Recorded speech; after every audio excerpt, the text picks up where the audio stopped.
Have you ever wanted to stab Elden Beast in the butt? Boom! Well, here's how you can too.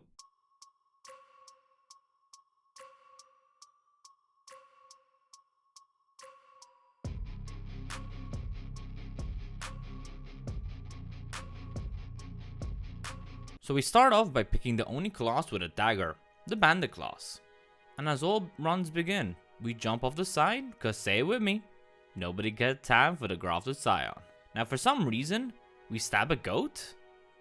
Don't know why. Get ourselves a bigger goat and get the flail. Surprisingly, we can already get one of our endgame weapons, which is hidden at Agil Lake and dropped once we defeat the invading bloody finger Nerijus. We currently do 31 damage. Oh, sick. Bloody Finger Hunter Yura is coming to save the day. Okay, he can't pull that much dead weight. We've died way too many times, so let's go do some setup. We free Alexander so we can start his quest to get the best tally in the game. We also get the Sleep Pot cookbook for later on and acquire a gold pickled foul foot. We pick up the Flask of Wondrous Physique and head to Caelid and grab the Chinkada and also the Dragon Crest Shield Talisman for the damage reduction. We rob some graves and head to Round Table. We now attempt the Nightcap Cheese and fail at it several times until we manage to outmaneuver it and gain a bunch of runes. We put all our levels into Dex and Strength to meet the requirements of the different daggers and pump the rest into health. Obviously getting Dadagon's Sword Seal after picking up 1/2 of the Dectus Medallion. Now look away as I get more levels not using a dagger, popping the Golden Foot for some more stonks and getting more faith and health. Now we attempt the Bloody Finger and shockingly die once again. And then tag team him to death and he parts with the Reduvia. Time for Patches to enter the game, quickly depleting his health until he surrenders. And we select to forgive and forget his twat nature. This allows us access to his shop, so that we can buy out all of his gold pickled foul feet, until we can get the Golden Scarab Tally. After getting Margit's Shackle and the Parrying Dagger, never gonna use that, we go looking for Kenneth, and we're tasked with clearing out his fort. This is done by offing this big guy. A mouse decides to join us. And I almost die. Almost. But I survive and now collect the second half of the medallion. Then go speak to Kenneth again and pledge my loyalty to him. Heading back to the fort, the outside is cleared of enemies, but the inside still hasn't been. We head up to where the big boss was and we find Kenneth. We speak to him. And then we need to go find Big Daddy. Then we're tasked with completing this Evergall and summoning Blad to help, ending the Bloodhound's reign of terror. Time for big boy Margit. And even with all the hours I have in this game, I still die to him. We make it on our 4th attempt. We find Best Girl Raya and help her get her pendant back. We find Shellfish Boy, return it, and get an invitation to Volcano Manor. Now we find Big Friend and buy Somber 1 and upgrade to a +2 Reduvia. Some rune farming time. Yes, I know there's a way better method like right around the corner, but yeah. Okay, and a +4 Reduvia. Time for Godrick. Oh my, what? First try?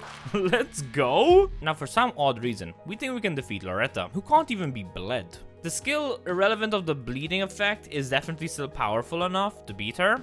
But this is me we're talking about. Now we head to Summon Water Village, use up a stone key, and get ourselves a green turtle tally to increase our stamina recovery. Straight out from whence we came, we see the Tibia Marina and choose to end its questionable life. Then head up to the lift to Atlas Plateau, then take Raya's hand to Volcano Manor, which we then proceed to join the manor. Now it's time to head to the academy in order to get ourselves the Carrion Knight's armor set, which as per usual will be our armor set for some time. Time to look for our second dagger of the run.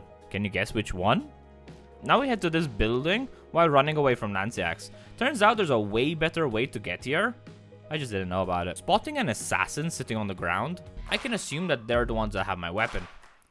So we go in for the kill, but the reach is insane, and though her death is fast approaching, ours arrives first. With how much I was struggling, I ended up using the lift cheese to get ourselves the Black Knife Dagger. Now using our newfound dagger, we choose to take on the Falling Star Beast, and end up getting stuck on a tree and get rocked out of existence. We keep struggling, so we choose to upgrade the weapons so that maybe my lack of skill can be overshadowed by the strong weapons.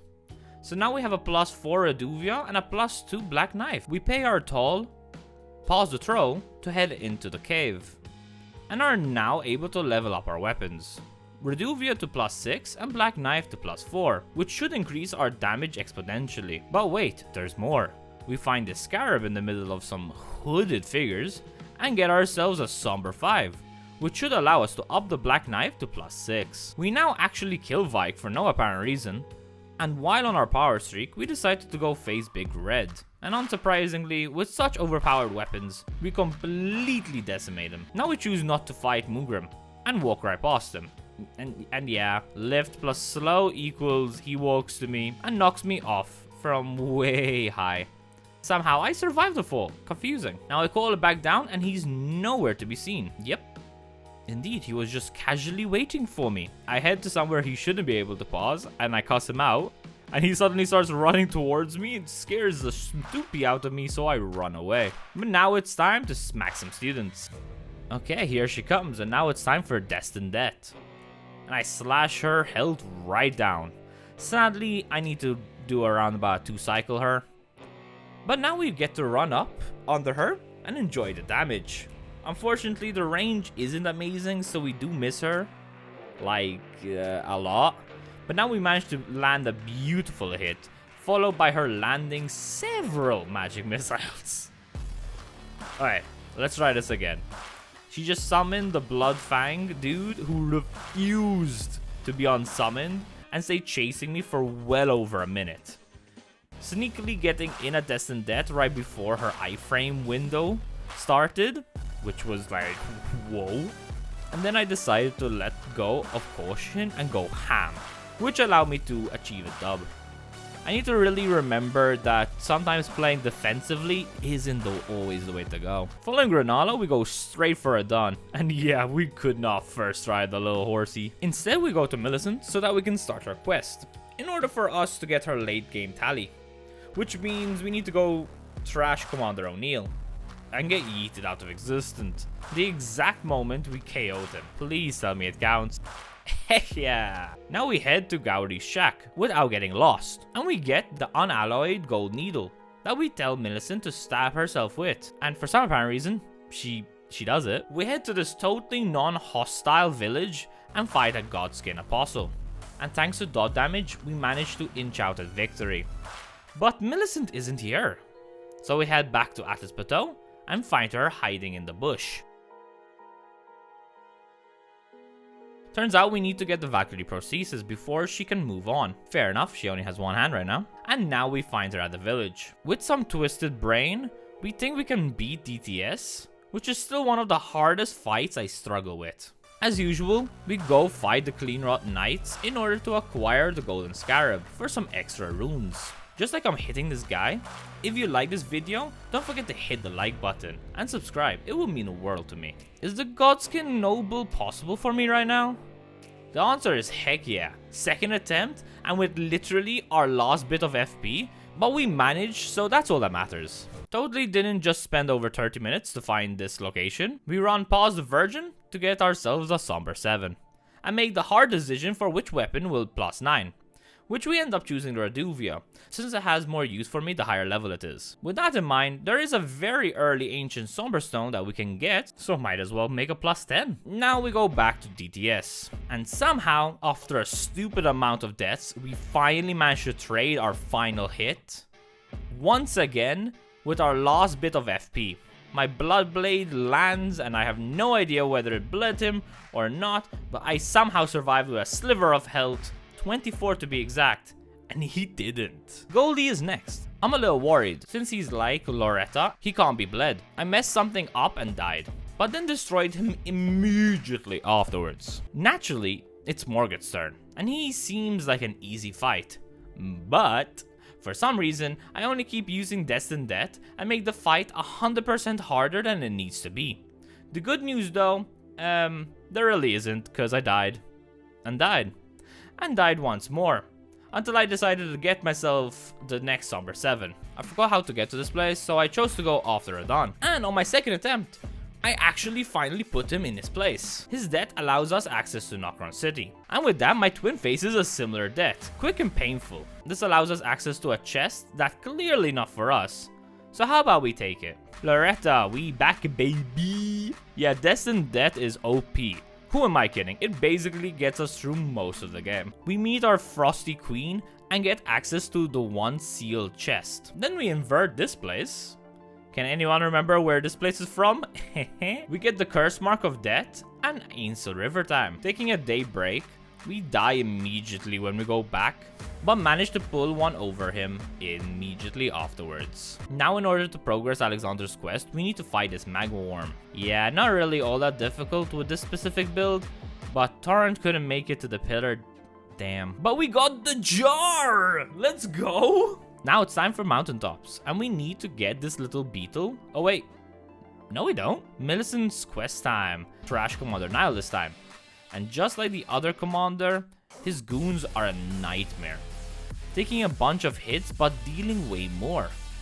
And down he goes. Time for the ghost town, and we make it all the way till the final bit, where the archers just shows that I don't belong on the roof, and with no health left and not enough time to heal, we retaliate and bye bye. Hello big tree.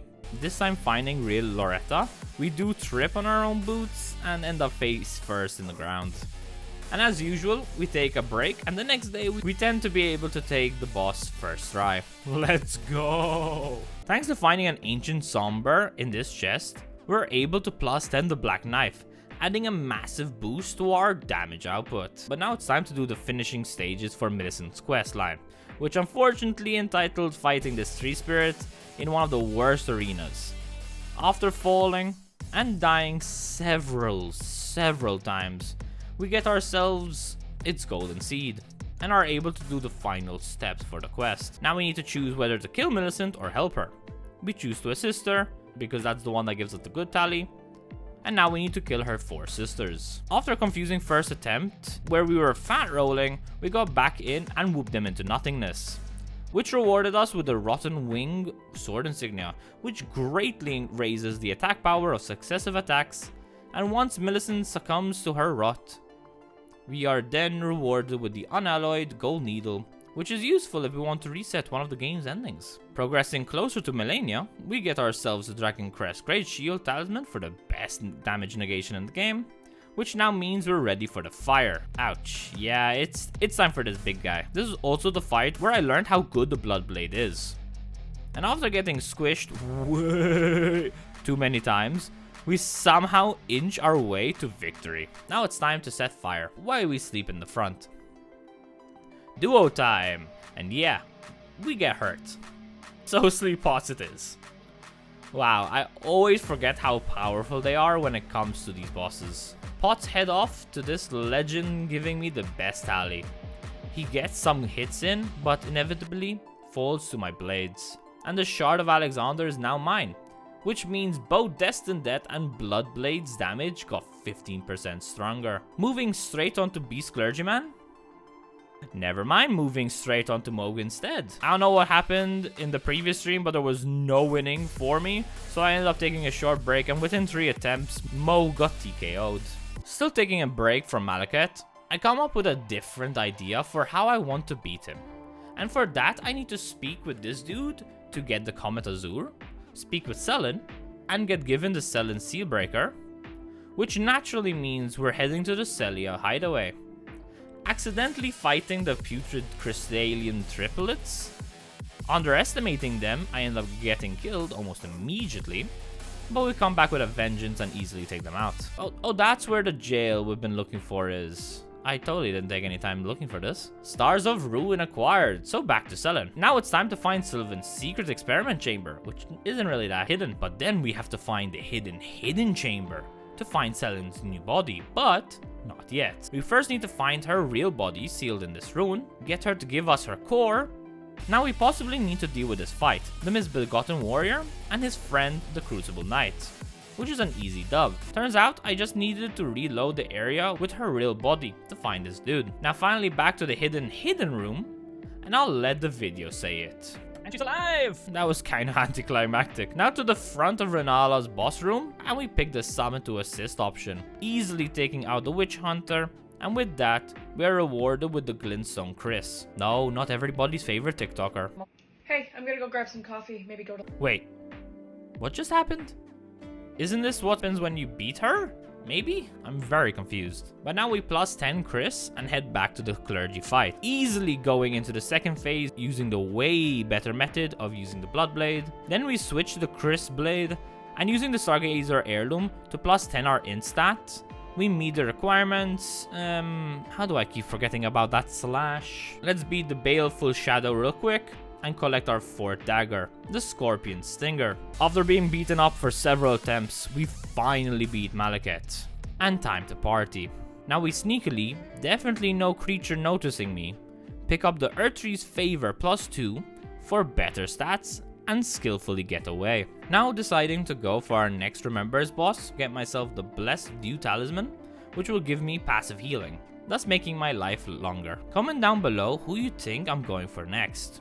No skipping ahead though. Anyone who guessed Rykard wins a gold star. This is a difficult fight, especially since a lot of the attacks don't actually land, since the hitbox sometimes don't really meet. We do manage to get Rykard on the 3rd attempt, which is promising, as long as I keep with the plan of running out of the lava whenever he does his big meteor skull attacks, where most of the time golden. His sword slash gets us though quite a few times. We go get ourselves one more flash charge from around the map, then come back once again, and to my surprise, I didn't actually need it. Even though we got hit and hit, we just kept slashing till Rykard, Lord of Blasphemy, became Rykard, the Lord of Nothing. Damn, I'm funny. We now immediately head for Sir Gideon, aka Sir Spamsalot, and to no one's surprise, a DPS build like this easily keeps him from spamming his infinite spells. And with Bleed taking away his regained health, the all-knowing becomes the all-for-nothing. Who writes these golden lines? And now, one of my previous favorite fights. However, at the time of this scripting, he became one of the worst and most frustrating fights I've ever had. Hint, it's a flashy run. New day and new challenges. We go to Rennala for our first of many respecs, changing us into a sort of int build, well, just enough to use Chris. All we really did was remove our fate points instead. Honestly, don't know if that really did that big of a difference.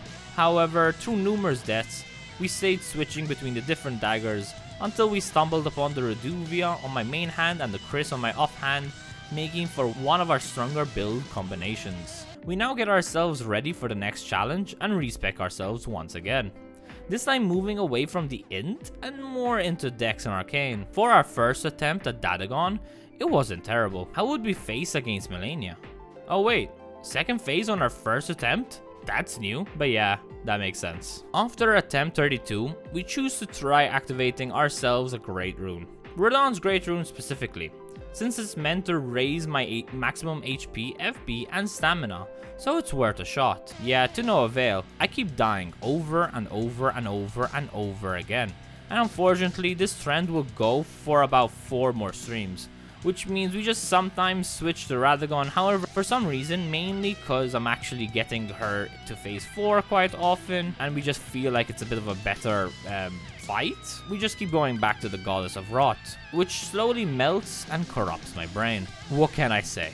Even whilst I'm editing this video, I can't really believe how much trouble I had with Malenia. I've literally skipped 3 whole streams because all I did was die. But finally, on attempt 140, we finally managed to take down the Goddess of Rot. My heart was racing at this point, and that's why most of us do these challenge runs, so that we get to experience that soul high when you beat a stupidly hard boss. But now all that's left is Dadagon. But first, we need to completely respec ourselves once again. This time going all int and dex base. We definitely have the damage now, so let's try this out. Yeah. Never mind, this should be our last respec, so that we can up our FP, so that we can actually use our Ash of War a bit longer. And wow, look at those bars! We also get ourselves Rogier's set, because it's meant to do more spell damage, so let's do a damage test. Without the armor, we do 141, and with the full set, we do 138? Whoa, that's almost an extra 100 damage. We also get the magic tier for some extra juicy damage. Now with all of that, and with no health left, we finally beat Dadagon after so many attempts. And now I need to go full concentration mode because I cannot allow myself to die. And as branding goes, we ran out of heals once again, so it's now or never. And you can see the concentration in my eyes and the pure surprise once I actually beat the game. The last 2 challenge runs have both taken a bit over 39 hours to achieve, which is insane to think about. And that's it for this video. Thank you guys for watching, and I'll see everyone in the next one. And as always, toodles.